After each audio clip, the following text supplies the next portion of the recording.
Y factor में आपका स्वागत है। मैं हूं अंशुमान।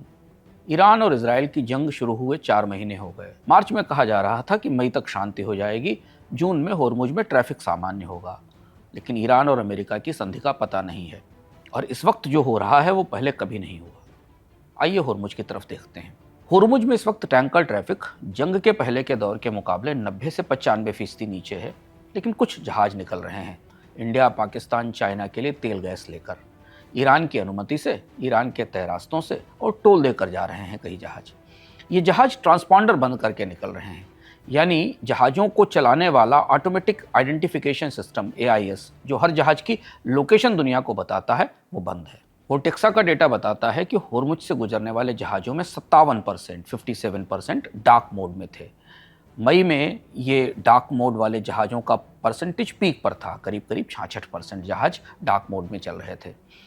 पहले यह तरकीब सिर्फ ईरान के जहाज काम में लेते थे ताकि प्रतिबंध तोड़ने में पकड़े न जाएं। ईरान और इजराइल की जंग के 4 महीनों में अब एक कमर्शियल शिपिंग का नियम सा बन गया है। ट्रांसपॉन्डर बंद है तो पता नहीं कि जहाज पर झंडा किसका है, और जब अंधेरा है तो जहाजों पर कोई हमला नहीं करेगा। यह समुद्री जंग का सुरक्षा कवच है जो कमर्शियल शिपिंग ने तलाश लिया है। इसका मतलब समझ रहे हैं आप? बाजार को अब नहीं पता कि कितना तेल निकला, कहाँ गया, कब पहुंचेगा। LNG, रिफाइनरी सप्लाई और मुल्कों के तेल भंडार, सबकी रियल टाइम ट्रैकिंग गायब है। बाजार में तेल ट्रेड हो रहा है, मगर किसी को पता नहीं कि कितना तेल समुद्र में है।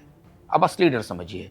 एक्सॉन के सीनियर वाइस प्रेसिडेंट नील चैपमैन ने बर्नस्टीन कॉन्फ्रेंस में कहा कि हम ऐसे इन्वेंट्री लेवल पर पहुंच रहे हैं जो कभी नहीं देखा, यानी बहुत बहुत नीचे। ब्रेंट का एक स्थापित मॉडल है जो कहता है कि तेल भंडार एक स्तर तक टूटने के बाद तेल अचानक $150 से $160 तक चला जाएगा। लगभग यही बात शेवरॉन के CEO माइक विर्थ ने कही। बफर खत्म हो रहे हैं, अगले कुछ हफ्तों में दबाव कीमतों पर सीधे दिखेगा। जुलाई तक तेल की कीमतें सनसनीखेज हो सकती हैं। आप कहेंगे मगर इस वक्त तो कच्चे तेल की कीमत $100 से नीचे है, क्योंकि कारोबारी अभी युद्ध विराम संधि पर दांव लगा रहे हैं। लेकिन हर गुजरते हफ्ते दुनिया में तेल भंडारों का स्तर घट रहा है, और जब वो खतरनाक स्तर तक गिरेगा तो कोई डील उसे तुरंत ठीक नहीं कर सकती।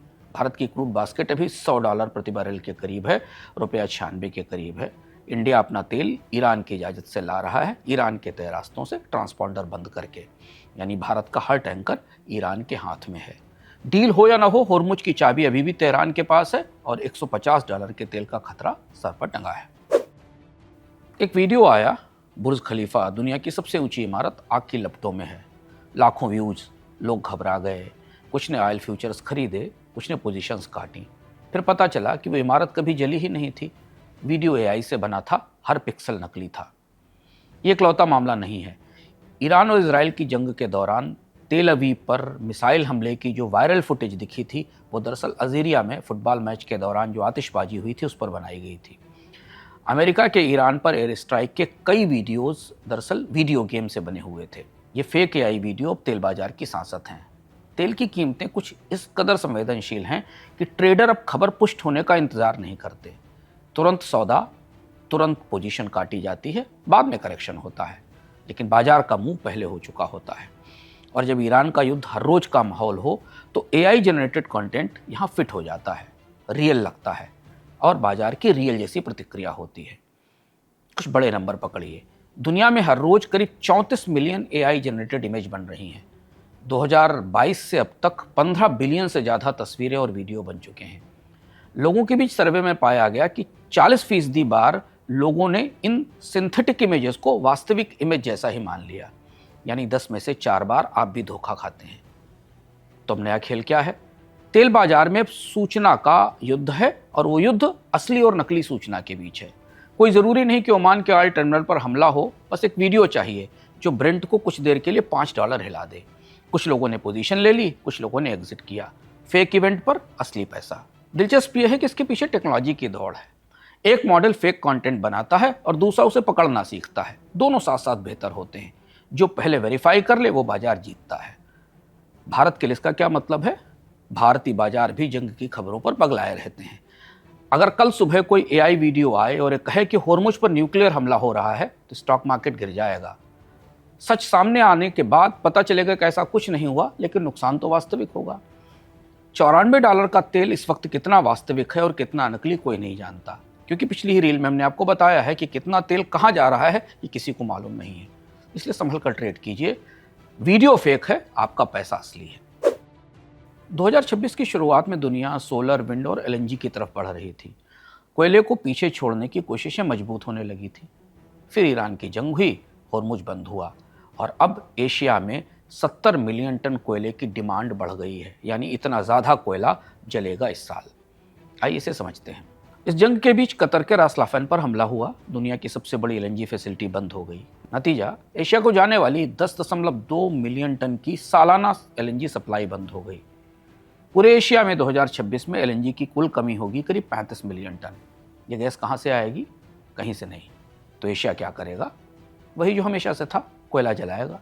रिस्टार्ट एनर्जी, जो कि दुनिया की सबसे बड़ी एनर्जी रिसर्च फर्म है, उसका ताज़ा आंकड़ा देखकर क्लाइमेट चेंज वालों के दिल बैठ गए हैं।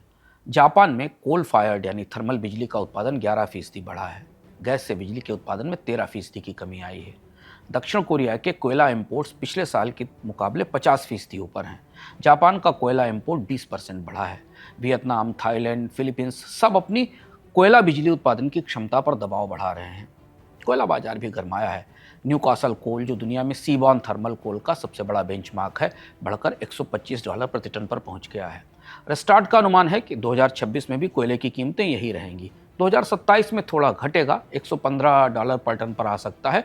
लेकिन अगर जंग लंबी चली तो कोयले की अतिरिक्त मांग इस साल 90 मिलियन टन सालाना पर पहुंच जाएगी।